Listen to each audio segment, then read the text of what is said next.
in wishing everyone a happy Christmas and what I hope is a prosperous new year.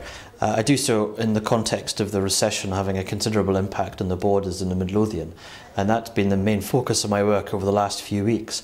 The Scottish budget is currently being put together. The Finance Committee in the Parliament, which I sit on, has been doing its work in scrutinising the proposals, trying to look at areas where the economy of Scotland can be supported.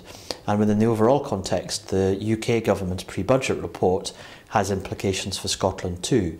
So it's not very far from my consideration about the work that I do in the committee in the Parliament for the local impact on jobs and local businesses in the borders.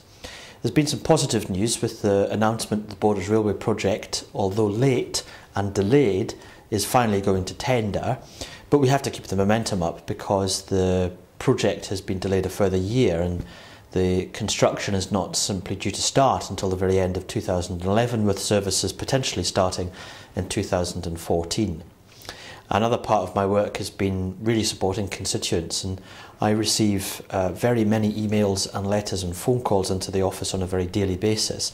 And this time of year is as busy, if not busier, than all the other times of year.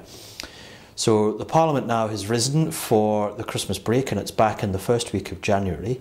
I'm still contactable throughout the whole period and the office is still contactable. Constituents are still able to get in touch with me. It's been a very difficult year, and as we go into the new decade, then there are some early signs of improvement. But the work in the Parliament of making sure that local people's voices are heard, that the pressure is maintained to make sure that local businesses and communities and the local services are protected, that work continues. But over the Christmas period, I hope all constituents are able to have a break and be able to enjoy the time. They have a very merry Christmas, and I hope also for many people we have a prosperous new year and the economy improves and people are able to have a much better 2010, free of the concerns and worries that across many parts of the borders and Scotland was in place in 2009.